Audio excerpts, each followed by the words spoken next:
Design inspiration, real-life makeovers, and the latest in pop culture. This is the Uploft Interior Design Podcast with Betsy Helmuth. Hello, everybody. It is freezing cold. I refuse to leave my house. My husband's like, when are we getting groceries in this house? I signed up for Pilates. I was like, I can't even think about leaving my bed right now. It is so cold. There is still 15 plus inches of snow on the ground, and I am officially hibernating. Not good for the waistline, not good for the mental health, but I'm just leaning in hard to this wintering. I hope that it's a little less chilly where you are. I think it's -3 degrees this week. I can't. I just can't. I lived in Minnesota and I was like, never again. And now I find myself here in Connecticut just all over again.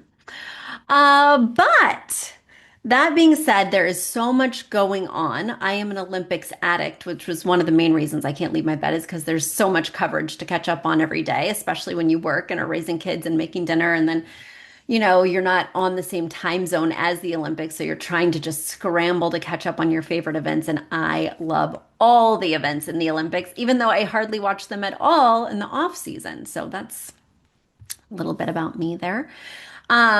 But the other thing is I have been glued to my phone and to social media trying to get the latest on the Nancy Guthrie, Savannah Guthrie updates. What is going on in that case has kept me riveted. I'm shocked. I'm confused. I'm hearing all these conflicting stories from different media outlets. It's always the fringe media outlets that seem to have the breaking news. So I'm subscribing to all these new Instagram accounts, and I just can't stop watching. From the footage they released today of the actual perpetrator that they managed to get from the Ring camera headquarters, to then FBI profilers saying that perhaps the kidnapper has nothing to do with the actual the ransom note has actually nothing to do with the person who took her, and maybe it's less a kidnapping and just, a homicide. And then what else was I reading today? Oh, today I was reading, and by reading, I mean watching on Instagram or TikTok or Facebook.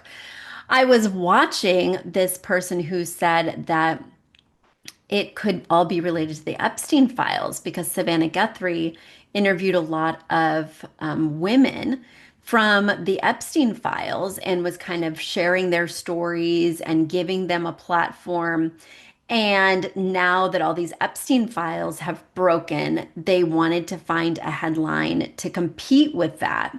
And so somebody who has a stake in the Epstein files, I don't personally believe it's the Clintons, but that rumor is going around. But I think there's lots of other nefarious people who would want to do bad things to somebody who is giving a platform to these women. Anyway, no matter what has happened, it sounds like it's destined to be horrible, and it's just so spellbinding on so many levels. If you like true crime, I was a big Today Show watcher. I've been on the Today Show multiple times. There's just such an investment, and this really is just so perplexing, especially when you're of similar age. I'm not exactly Savannah Guthrie's age. I think I'm a little younger, but I have a mother who's roughly this age, and I really just can't imagine the devastation, the shock. I could go on and on. So all that is to say that I don't have anything new that I've been watching, because I've literally been watching my TikTok and YouTube or the Olympics. Speaking of TikTok, I hope you've jumped over and checked out Uploft Interior Design on TikTok. I'm doing lots of fun things. I hired a local college student to get me on TikTok and to get me playing with the silliest trends. And so not only are we talking about what's out for 2026, we're also going to Home Goods, strolling the aisles, I meant to say. I'm recording at night, which is something I rarely do. I just got the baby down. I was just about to sit down and watch the men's short program, and I was like, oh my gosh, I got to get a podcast out. I've got a son who's sick, a husband who's sick. I'm doing it all, and I have no bandwidth. But I am making this happen because we have letters in the mailbag. We have 2 questions from one listener, so I'm going to dig in and try and answer both. Now, guys, if you have questions for me, if you want free interior design advice, and let's face it, who doesn't want free interior design advice? It's so easy. All you do is go to uploft.com/podcast. Once again, that's uploft.com/podcast. And there I'll be able to help you with everything you need. Send me pictures, write me questions, write me follow-up questions once you've done the initial first pass of my advice and want to show me the reveal. I love to hear what you're up to. I love to see what you're working on. I'm always working on things over here, except for this particular month where I'm just working on bed rotting. Is that a thing? Can I work on that? Okay. Anyway, without further ado, let's dig into my first question, which comes from Kassidi in Fishers, Indiana. Kassidi writes, Betsy, I'm back with an update on our living room and questions about a new project I'm starting to think about as we work on finishing touches. Attached is an updated photo of our living room. We've added a new larger rug. Thank you so much for pointing this out as it was not on my radar but has made a huge difference. We also purchased a new chair to replace the toddler trampoline and 3 large canvas photos. As you can see, they're not hung yet, but I do have them set where they will be placed. To complete the space, we plan to install picture lights above the canvases, hang a gold-framed full-length mirror behind the chair on the cream wall, and place a small drink table next to the chair on the green wall. Please note, in the updated photos, we have the Christmas tree up as we work to replace some burnt-out bulbs, but we will return a neutral kids teepee in that corner once the tree is back in storage. For the next project, we'll be tackling our entryway. It's very small, has no immediate closet or built-in storage. I've attached a simple mood board I created on Canva that has the left side showing the wall with the front door where the front door opens, and the right side showing the wall to the right side of the door directly in front of the staircase. Functionally, we are a family of 4. Our 2 children keep their shoes at the door, but my husband and I generally do not, except for a pair of slide-on shoes for walking out the door or boots in the winter. Please give me your thoughts, especially on what to do with rugs. I don't know why, but I've struggled to feel confident about our rug placement and size in the entryway and down this long 12.5-foot hallway that leads to the living spaces. Thank you for your advice and fun banter, Kassidi. My pleasure, Kassidi. Let's get right into it. The first thing I want to talk about are the changes that you've made to the living room. So exciting to see everything coming along. Of course, I'm going to be offering some advice. I love the rug placement. I love the larger rug size. I really like the idea of these 3 canvas prints on the wall. I think the teepee is going to be a fun change from the Christmas tree. They both have similar shapes and footprints. But you know what this room is calling out for? It's really calling out for lamps. I know you want to put art lights above the canvas photos. Let me say something. I would not do that. Canvas photos are casual and art lamps are not casual. They are formal. And I think when you do something formal like an art lamp above something so casual as a canvas print, it's a little incongruous. I would do it above a painting. I would do it above artistic photograph print. I would do it above a line drawing that felt special, but it would really need to be special because it's going to be drawing a lot of attention to it. And I love canvas prints. I love pictures of family. Do I think it merits a fine art lamp? No. So in my mind, that's not the place to do it. I could definitely see a cute little task floor lamp next to the leather chair. I think you are challenged in this space because it's a multifunctional space that also opens up into a dining area. So there's not a lot of room for additional lamps. Maybe you could scoot the couch back towards the dining area a little bit more and accommodate a floor lamp next to the teepee. Because I am concerned, I don't see a coffee table here. So we have a large sectional. Where are people putting their books, their drinks, their remotes? I really wish we could forego the teepee and do like an in-table lamp, maybe even a nesting table. I know you're bringing a small drink table in, which I'm really excited about for the chair, but I'm really worried about servicing this sectional. So, Kassidi, you've done a great job already. I am inspired by these changes. I'm inspired by this room. It is on the right track. Is it there? Not yet. All right, now let's get to the question that you really had, okay? You had a question about this entry area. Now I'm trying to kind of get my bearings because yes, there's a lot going on. When you open the front door, to the left of the door, you have like a shoe bench type thing. It actually looks like an old defunct TV stand that you're using as a shoe bench.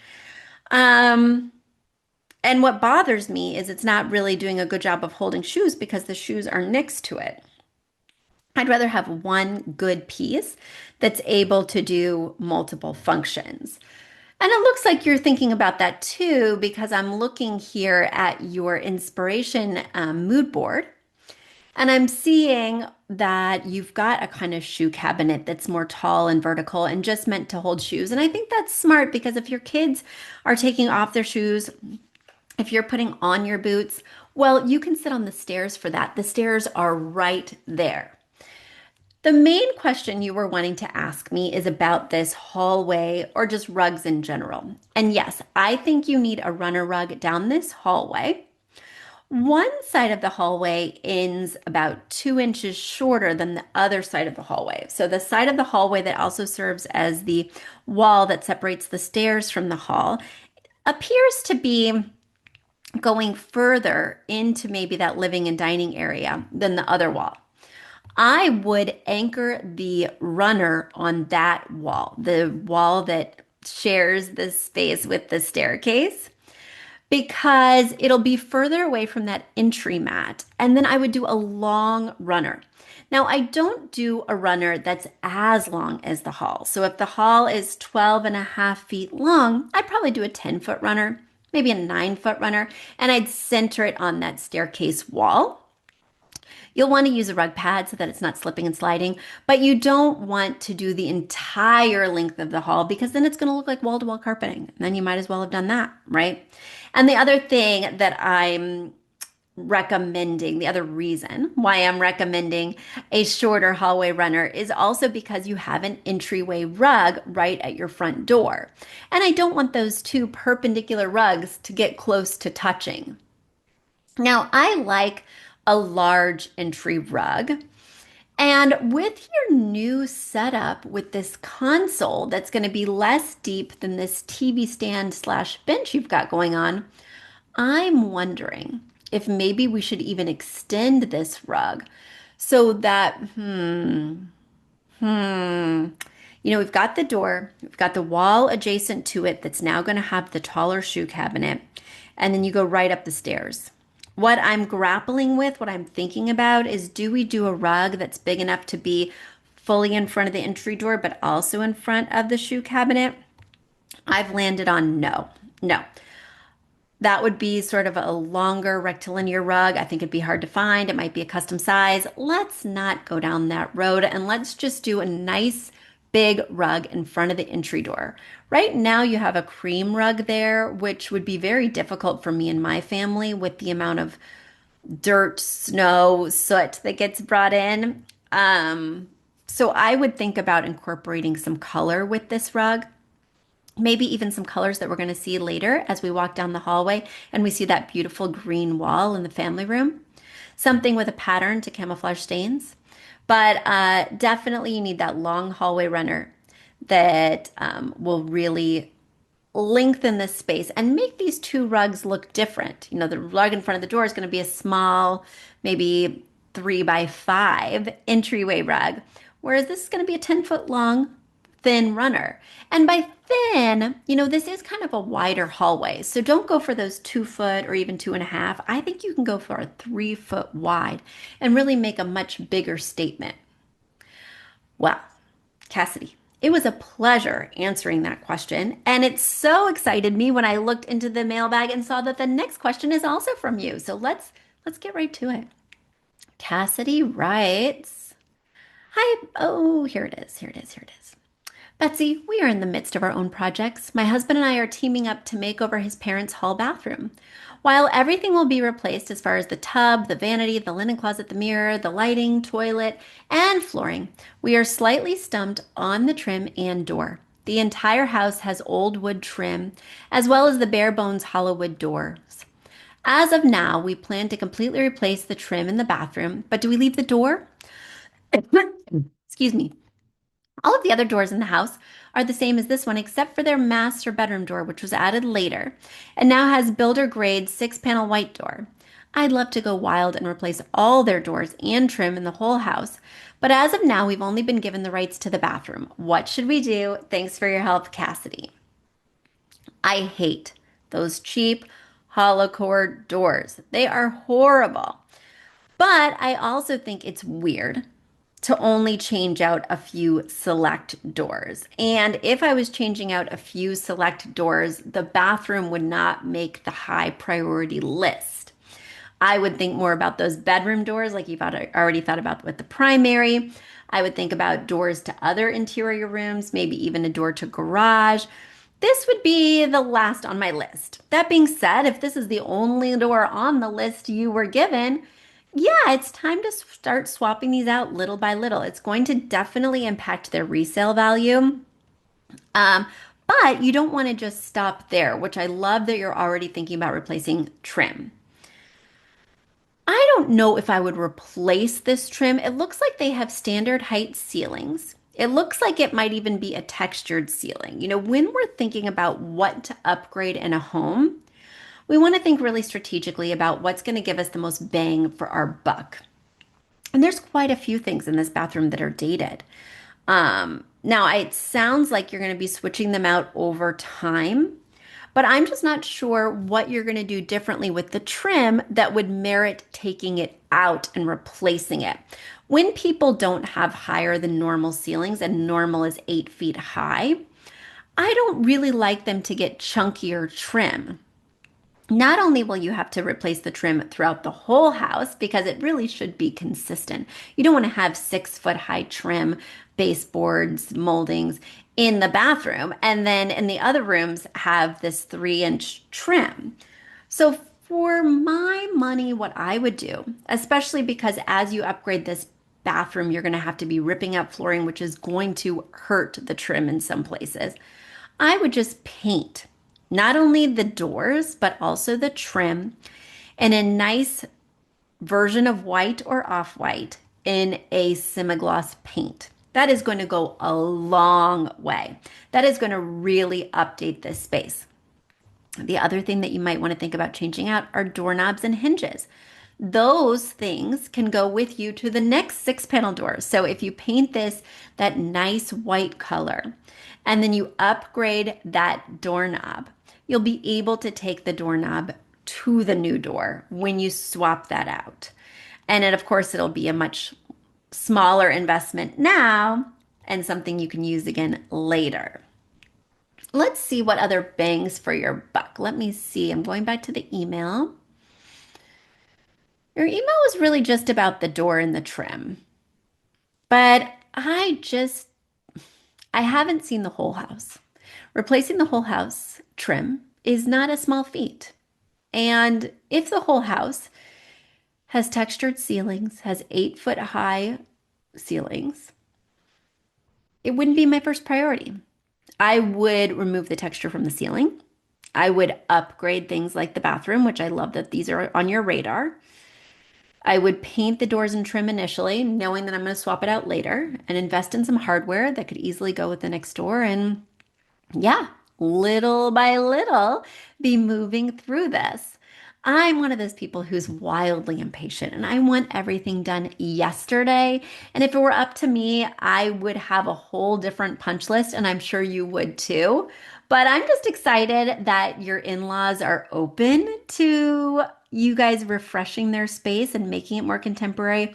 And like I said, we don't know if they're planning on moving anytime soon. We don't know what the next phase is for this house, whether it's them staying in it, them bequeathing it to you, you trying to resell. But any of the changes we just discussed are going to be amazing for resale and are really going to not only enhance their experience while they live in the home, but anybody else's in the future. You guys are thinking along the right lines. Let's see how much we can get done with their budget. Everybody, it's always a pleasure. Always a pleasure. Even at 11 o'clock at night, it's a pleasure. Stay warm, and I'll be talking to you again next week. Until then, bye everybody. A big thanks to our producer Jeremy Young and to Aton and the Embassy for our theme music. And shout out to our parent company, Uploft Interior Design, your trusted source for expert interior design. Visit uploft.com to explore our services and book a consultation with one of our talented designers. If you're enjoying the Uploft Interior Design podcast, please support us by sharing the show with friends and leaving a 5-star review on Apple Podcasts or wherever you listen. It's the best way to help new listeners find us. Thanks for tuning in, and we'll see you next week with more pro tips and pop culture dish.